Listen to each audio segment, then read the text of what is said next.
Bem-vindos a mais um programa A Arte da Guerra com o embaixador Francisco Seixas da Costa para voltarmos a vários temas da atualidade, começando, embaixador, pelo Brasil, onde Jair Bolsonaro é acusado de tentativa de golpe de Estado e tem uma espécie de testemunha abonatória que é Donald Trump, que eventualmente poderá ser contraproducente.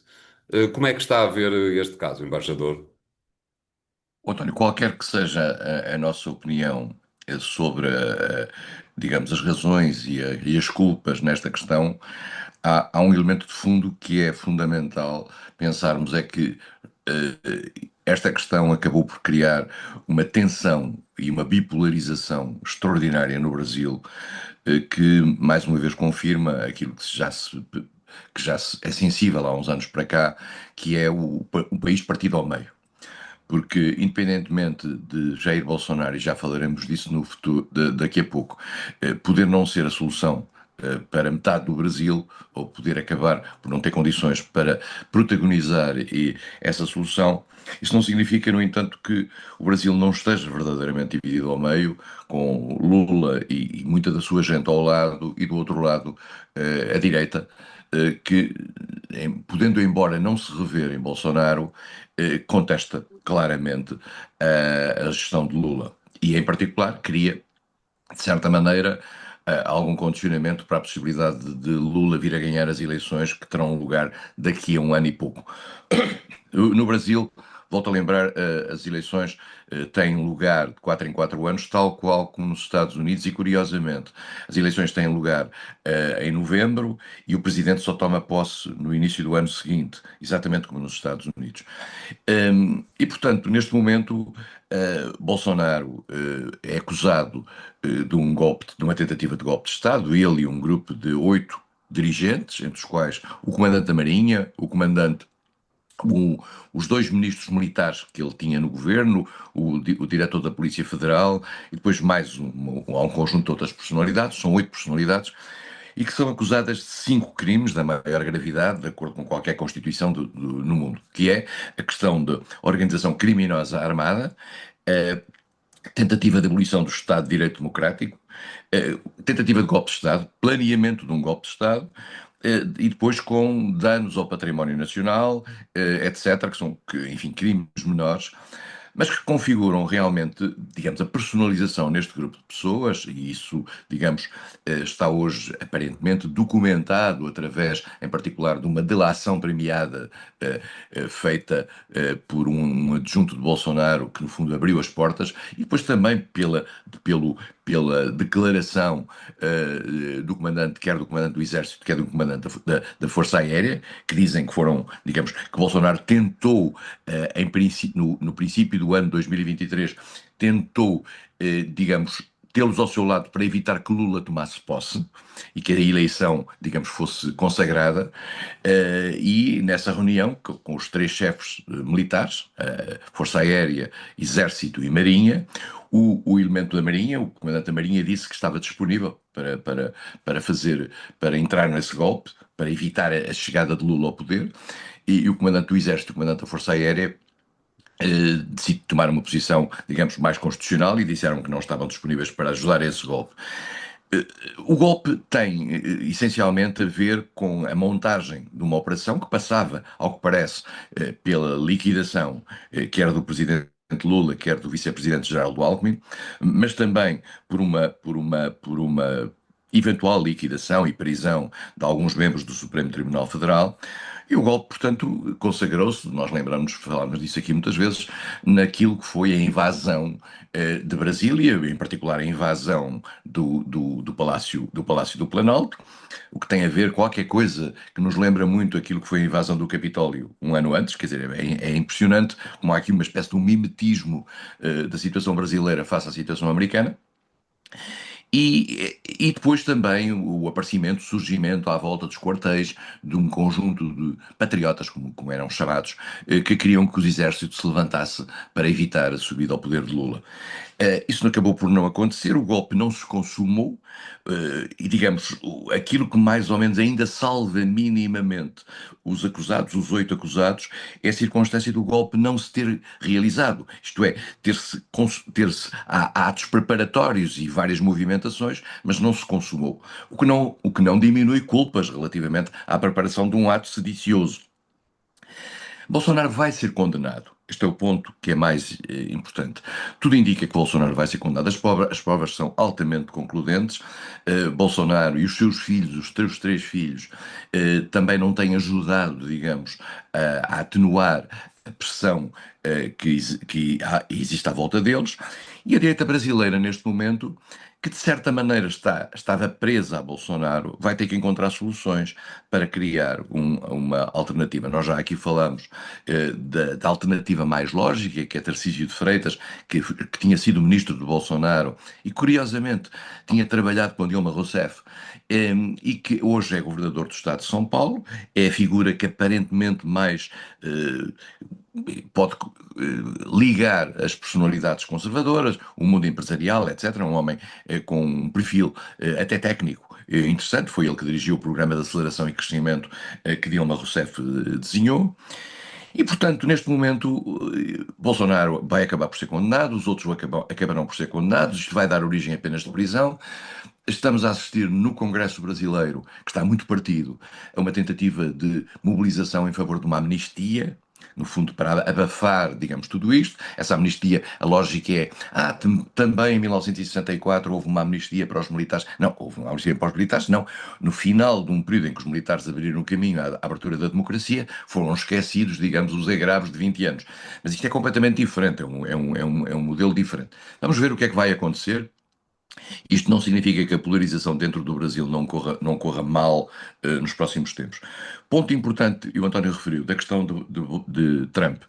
O que é que aconteceu? Um dos filhos do Bolsonaro, Eduardo Bolsonaro, que é deputado, há um outro filho que é senador e há um outro filho que é vereador do Rio de Janeiro, o 01, o 02 e o 03, como ele chama, aliás, aos filhos, quer dizer. E, uh, e esse filho de Bolsonaro foi para os Estados Unidos, tem boas relações com a Casa Branca e aparentemente é ele, digamos, o culpado, entre aspas, de a Casa Branca se ter mobilizado em favor de Bolsonaro e, em particular, atribuir ao Brasil direitos aduaneiros gravíssimos, de ser de 50%, que acabou por funcionar contra Bolsonaro. Isto é, o filho de Bolsonaro vai para os Estados Unidos convencer os Estados Unidos a criarem taxas aduaneiras fortíssimas para os produtos brasileiros, o que não deu nenhuma simpatia no Brasil à causa de Bolsonaro. E Lula, de certa maneira, como se vê aliás nas sondagens, subiu ligeiramente por causa disso, num sentido patriótico. E, portanto, estamos neste momento nesta fase. Veremos em que medida é que Trump recua alguma coisa. Não me parece que recue, particularmente se Bolsonaro for condenado, como tudo indica. Este julgamento é um julgamento relativamente rápido. É um julgamento que vai ser feito, as provas já são todas públicas, vai ser feito no Supremo Tribunal Federal e, portanto, a crispação vai aumentar. Não parece que os Estados Unidos encontrem aqui nenhuma razão para baixarem a sua tensão face ao Brasil. A pergunta que se coloca, embaixador, já lhe fiz há alguns anos antes, em diversas circunstâncias, e uma vez que estamos a falar de um país da América Latina, a pergunta é sempre a mesma. Acha que o Exército se vai manter nos quartéis Acho. durante este período em que o Tribunal está a atuar? Acho, António, acho porque foi exatamente o comandante do Exército e o comandante da Força Aérea também, quem revelou, digamos, a trama que estava a ser feita, em detrimento do comandante da Marinha que vai ser condenado e que não tem condições a Marinha só para se revoltar. No Brasil, nós temos que perceber, houve um golpe de Estado militar em 64, que durou até 85, e houve a partir daí uma Constituição Democrática, houve uma transição da ordem ditatorial para a ordem democrática.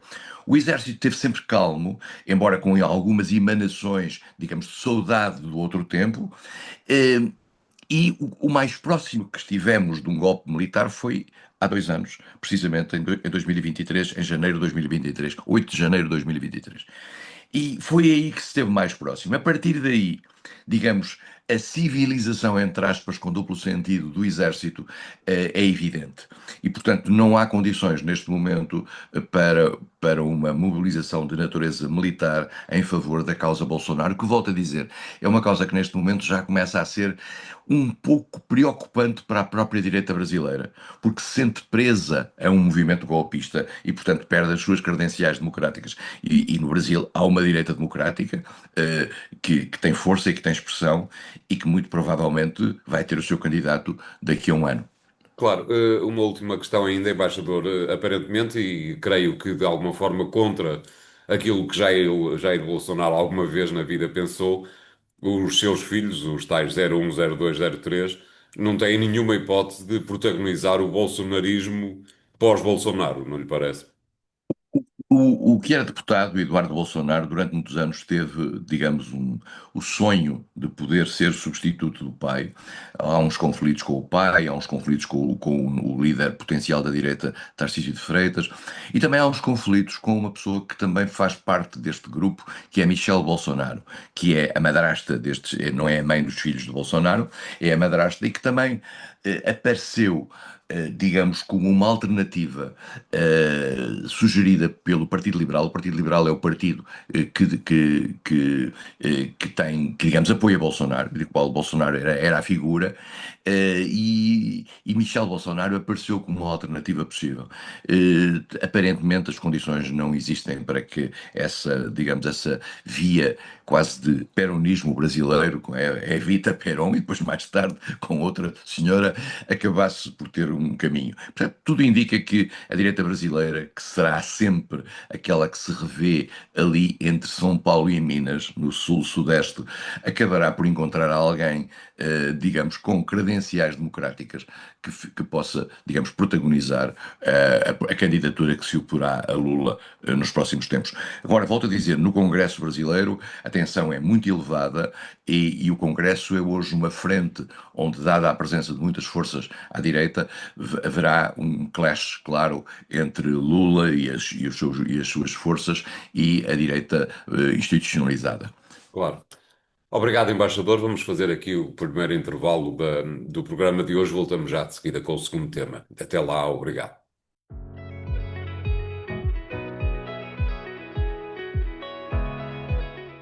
Bem-vindos à segunda parte da Arte da Guerra. Desta vez, embaixador, para lhe pedir um comentário sobre tudo o que envolve neste momento a questão de Israel.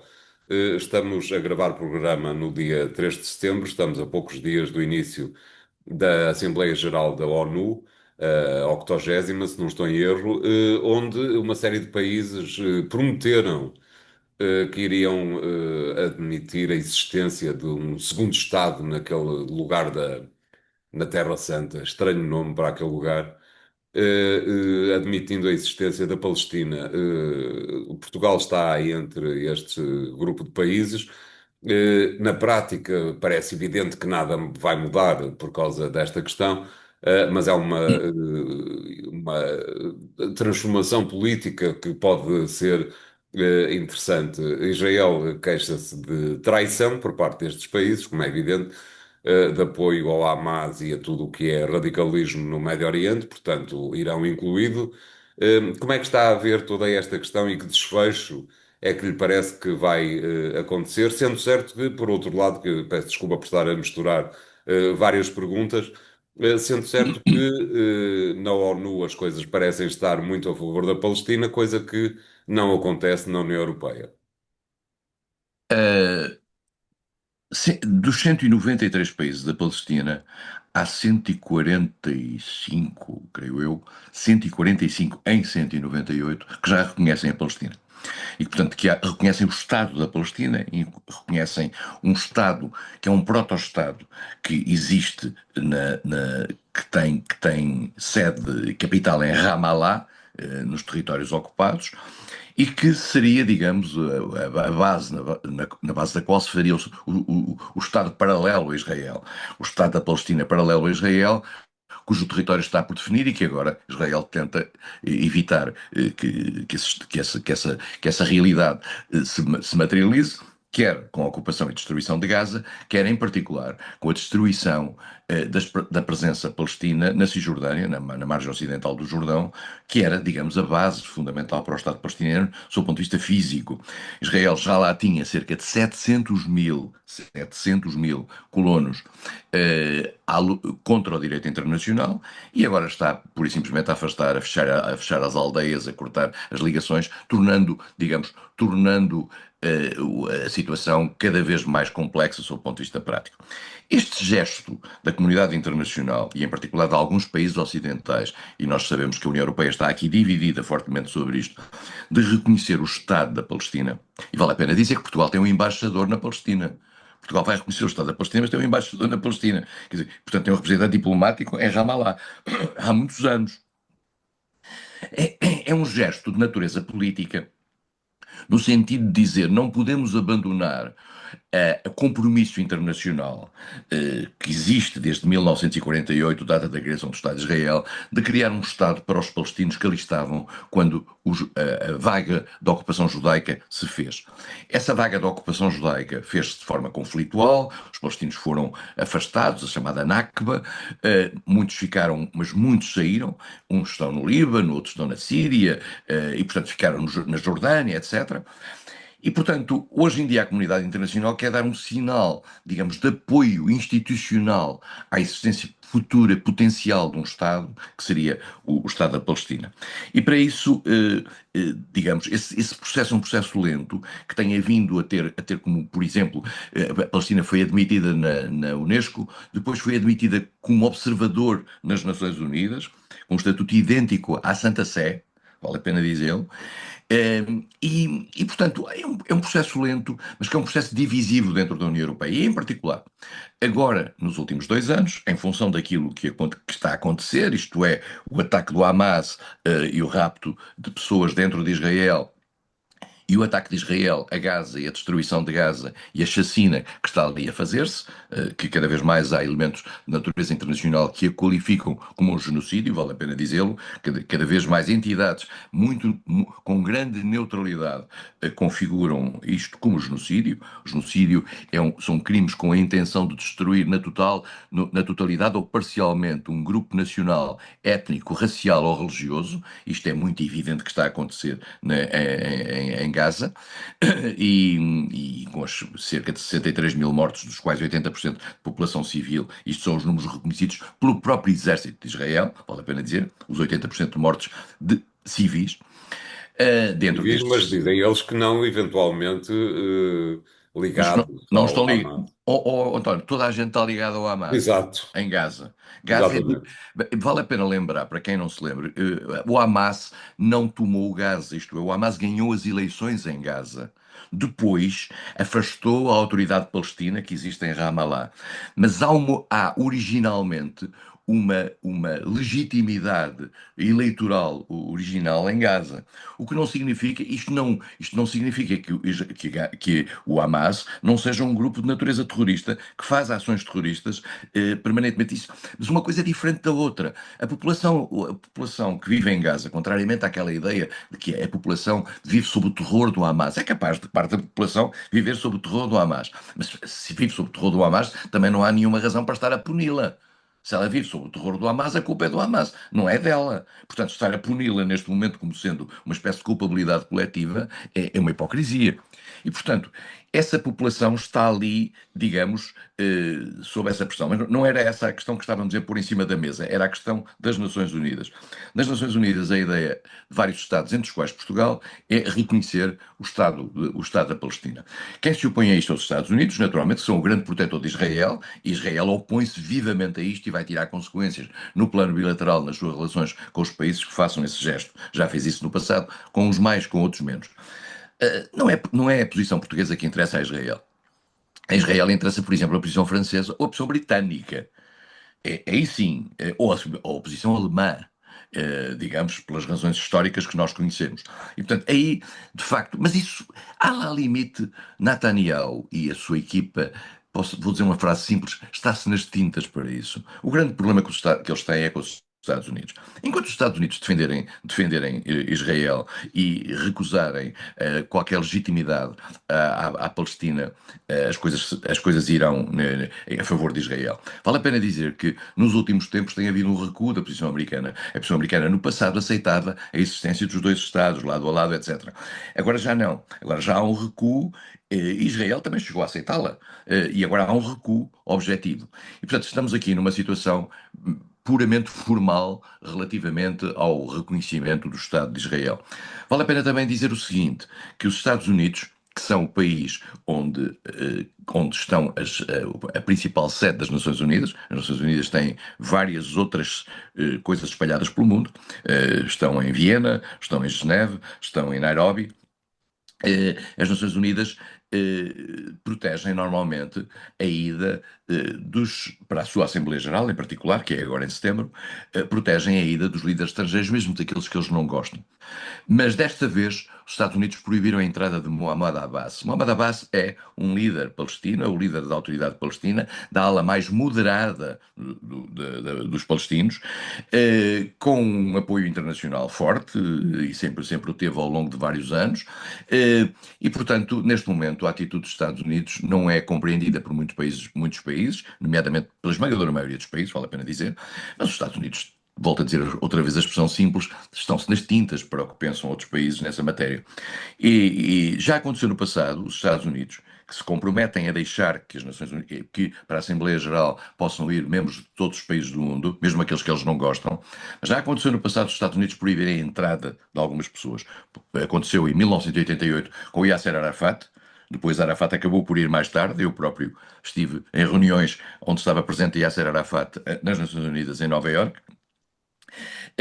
Mas também já proibiram dois dirigentes do Irão de estarem presentes. E houve um ano em que a Assembleia Geral se teve que realizar em Geneve e não em Nova Iorque, como reação a isso. Portanto, o mundo vai preocupar-se com isso, vai fazer um grande escarcéu, vai fazer um grande barulho e, no fundo, não vai acontecer rigorosamente nada. Vamos ter um talking shop. O que vamos ter é as Nações Unidas, curiosamente, digamos, raptadas pelo debate sobre a questão palestina, e isso não é uma boa notícia para a Ucrânia, porque a questão ucraniana acaba por ser um pouco abafada pela questão da Palestina. Portanto, vamos ter uma Assembleia Geral muito, digamos, declaratória e com grandes discussões e grandes conversas num momento bastante tenso. Não é esse o momento melhor para Donald Trump poder fazer a sua candidatura a Prémio Nobel da Paz, porque ao mesmo tempo que eventualmente pode estar a fazer paz, pode estar digamos, a ajudar muito à guerra na Palestina. Claro. Na questão europeia, embaixador, houve uma reunião na Dinamarca onde nada foi possível de ser concluído. A ideia que há é que a União Europeia nunca conseguirá, não nos próximos anos, a curto, a médio prazo, evidentemente, provavelmente a longo prazo também, não conseguirá ter uma decisão unânime sobre esta matéria. E mesmo que tivesse, António, era completamente irrelevante. Pois claro, No plano mundial, a União Europeia tem dado sinais, e então particularmente no último ano, tem dado sinais de ser uma entidade completamente desprestigiada e crescentemente desprestigiada no plano internacional, tendo em conta, em particular, em primeiro lugar, a sua subserviência relativamente aos Estados Unidos, a sua incapacidade de, perante questões sérias no plano internacional, conseguir posições únicas de reação externa. O que prova bem que esta entidade de natureza política, que tem um peso económico muito significativo, não consegue gerar, digamos, um poder de natureza política e uma capacidade de afirmação de natureza política comum. Eh, a ideia sempre dentro da União Europeia não foi existir uma política única. Lembra-se da chamada PESC, Política Externa de Segurança Comum. Isto é, era aquilo que se conseguia agregar.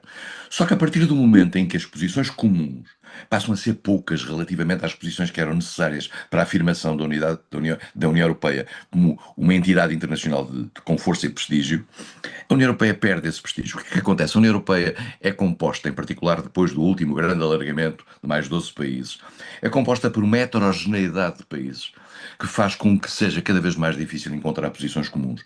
Verdade seja que, com exceção da da Hungria e da Eslováquia. Na questão ucraniana, essa ilusão existiu. E continua a existir, aliás, muito tutelada pela Comissão Europeia, e nós também já aqui falámos e poderemos falar no futuro sobre o papel que a Comissão Europeia está a ter neste momento dentro da União Europeia, em detrimento do Conselho de Ministros. E vale a pena lembrar que o Presidente do Conselho de Ministros é português e chama-se António Costa. Claramente há uma subversão da Comissão Europeia. A Comissão Europeia tomou o poder dentro da União. E tomou o poder, como já tinha acontecido no passado, com Delors, porque era francês, e agora acontece com esta senhora porque é alemã. Quando o Presidente da Comissão Europeia coincide com um grande país europeu, normalmente as suas condições para a tomada do poder e para a assunção de uma posição muito forte aumentam. E isto está a Claro. acontecer.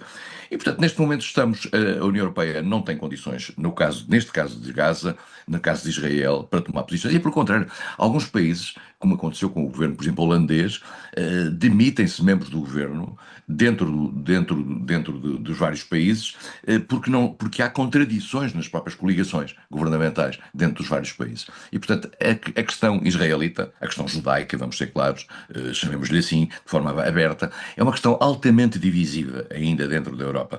E se bem que todos os países europeus, inclusivamente aí, e em particular aí da Hungria e a Eslováquia, considerem a existência do Estado de Israel como um facto adquirido e um facto que deve ser defendido, eu lembro aqui que sempre que isto se diz, esquecemos que Israel não reconhece aquilo que são as fronteiras que o direito internacional lhe atribui. E, portanto, é aqui uma conversa de surdos, e que vamos viver isto por mais algum tempo, não sabemos quanto. Claro. Obrigado, embaixador. Vamos fazer aqui o segundo intervalo do programa de hoje. Voltamos já de seguida com o terceiro tema. Obrigado e até lá.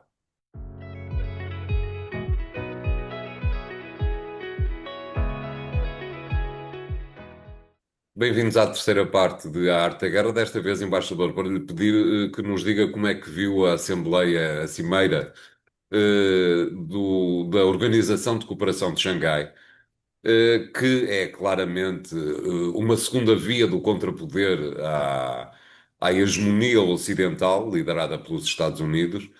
É uma segunda via porque, de alguma forma, os BRICS, mas os BRICS são muito, os BRICS e a Organização de Cooperação de Xangai têm vasos muito porosos, muito comunicados entre si e, portanto, de alguma forma, há ali um grupo que está a formar-se, digo eu, dir-me-á embaixador se concorda com isso, que está a formar-se como o outro lado do espelho do que é a hegemonia ocidental.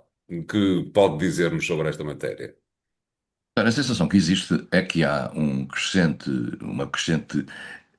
polarização política eh, em contraponto àquilo que é a atitude americana nos últimos tempos.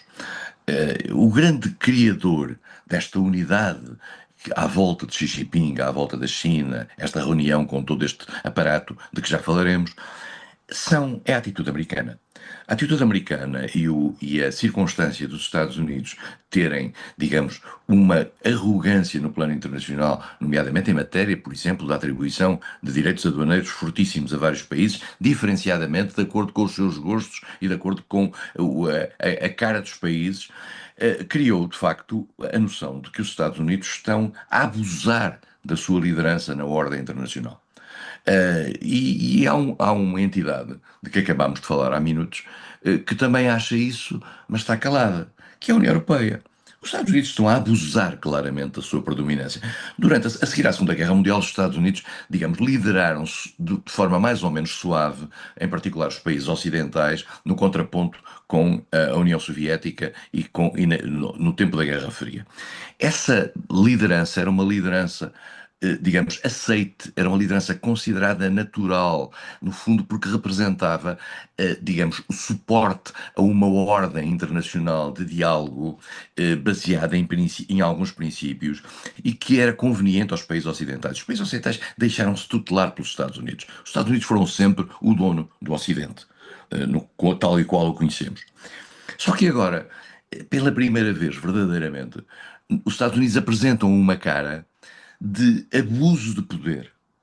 E esse abuso de poder não só é reconhecido por seus amigos, mas que o fazem de uma forma, digamos, mais discreta, que é o caso da União Europeia, que acabou por ser humilhada pelas decisões dos Estados Unidos e não teve reação. E há um texto agora de António Costa que eu recomendo que se leia, no sentido de explicar porque é que a União Europeia não reagiu. Uh, e, por outro lado, os outros países, que no fundo têm contradições entre si muito fortes, e vale a pena dizer, as contradições que existem no outro mundo para além do mundo ocidental são muito fortes. A China tem contradições, e sempre teve contradições com a Rússia, a China tem contradições com a Índia, e, portanto, e perante os países do Sul, que estão sempre divididos, porque os mais frágeis, umas vezes vão para os Estados Unidos ou para a Europa, outras vezes vão para o mundo alternativo de China, Rússia, etc. Esse mundo sentiu-se agora profundamente agredido pelos americanos. E o ponto final, digamos, desta agressão, e falámos aqui disso, eu várias vezes disse aqui que não acreditava que a Índia ajudasse à festa da China. Isto é, dentro dos BRICS, BRICS significa Brasil, Rússia, Índia, China e África do Sul, eu sempre achei que a Índia, que tinha uma atitude dualista na relação com o mundo ocidental, nunca se deixaria cair para outro mundo completamente. Ora bem, não sabemos por quanto tempo estas coisas voltam, vão e vêm, mas na realidade Narendra Modi sentiu-se profundamente chocado pelo facto dos Estados Unidos lhes atribuírem uma taxa de importação de 50%. E há quem diga, e os sinais são neste sentido, de que a razão pelos qual Narendra Modi, para a qual à Índia foi atribuída esta taxa, tem a ver com a circunstância de quando Trump reivindicou o processo de paz entre a Índia e o Paquistão, não há processo de paz nenhum, houve uma conversa que acabou com uma guerra momentânea. O processo de conflitualidade ali existe. Nessa altura, Narendra Modi disse: não, os Estados Unidos não tiveram nada a ver com isto, as conversas já estavam a ter lugar fora do. E Trump terá ficado ofendido com o não reconhecimento e mais do que isso, terá procurado aqui, digamos, separar outra vez os contendores, porque a Índia não reconheceu o seu papel, mas o Paquistão não só reconheceu o seu papel, que era o outro lado do conflito da Índia, como apelou a que houvesse o Prémio Nobel da Paz para Trump. E Trump, como vive vidrado nesta egocêntrica e infantil ideia do Prémio Nobel da Paz, pune um país como a Índia, que é o país com a maior população do mundo, tem mais população hoje do que a China. É uma democracia. Quer dizer, no mundo, quando 4 pessoas votam, uma delas é indiana. É preciso percebermos isto. A Índia representa, é a maior democracia do mundo, cheia de falhas, com problemas graves, mas apesar de tudo é uma democracia muito melhor do que muitas que nós conhecemos pelo mundo. Trump fez esta coisa que foi entregar, no fundo, a Índia ao controle da China. Não sabemos por quanto tempo é que isto vai durar, porque, volto a dizer, há grandes conflitos entre estes países do Sul. De todo modo, nós assistimos neste momento a uma parada que tem lugar no dia de hoje, está a ter lugar no dia de hoje que estamos a gravar este programa, que tem a ver não só com a Organização de Cooperação de Xangai, que foi a organização de 10 países que neste momento teve a sua reunião na China, mas também há coincidência disto ser a comemoração dos 80 anos de vitória chinesa sobre o Japão no final da Segunda Guerra Mundial. A Organização de Cooperação de Xangai, já aqui falamos, é uma organização que tem uma estrutura leve e tem pouca substância. É constituída pela Rússia, pela China, pela Índia, pelo Paquistão. Tem depois 4 dos 5 países da Ásia Central, não tem o Turcomenistão, mas tem o Quirguistão, o Cazaquistão, o Uzbequistão e o Tajiquistão. Tem como aderentes países como o Irão e a Turquia. E, portanto, é uma organização que, no fundo, é também uma zona de conversa. Mas é uma zona de conversa que, com esta visibilidade, cria, digamos, uma dinâmica de agregação de vontades e vai dando à China um papel central nesta matéria. Qual é o perigo para o mundo ocidental? O perigo para o mundo ocidental, António, na minha opinião, é que esta ordem alternativa, ao tornar-se sedutora para os países do antigo terceiro mundo, para os países do Sul, acaba por tornar natural uma coisa que na altura parecia pouco natural, que era a desvalorização da democracia. Todos estes países, com maior ou menor intensidade, são países que, o caso da Índia era talvez o caso limite, são países que desvalorizam bastante o fator democrático, onde há graves problemas de direitos humanos, etc. Algumas são verdadeiras ditaduras, como são todos os países da Ásia Central. Depois a Rússia é o que todos nós conhecemos. A China é um país ditatorial, com fórmulas digamos, de democracia interna completamente quase stalinista. E, portanto, nós estamos a perceber-nos que, de repente, começa a aparecer como contraponto à ordem ocidental um mundo que se baseia em conceitos contrários àqueles que, no fundo, nos habituámos a respeitar, que era a tendência que nós pensávamos que era inelutável para irmos em favor da democracia, do respeito pelos direitos humanos, de um conjunto de valores mais ou menos civilizacionais que nós pensávamos ganhos no final da Segunda Guerra Mundial. Não, senhor, hoje há uma doutrina antidemocrática, autocrática a tomar conta do mundo e a culpa é, vamos ser claros, dos Estados Unidos, que polarizaram isso em seu favor. E Trump aparentemente não tem consciência disso.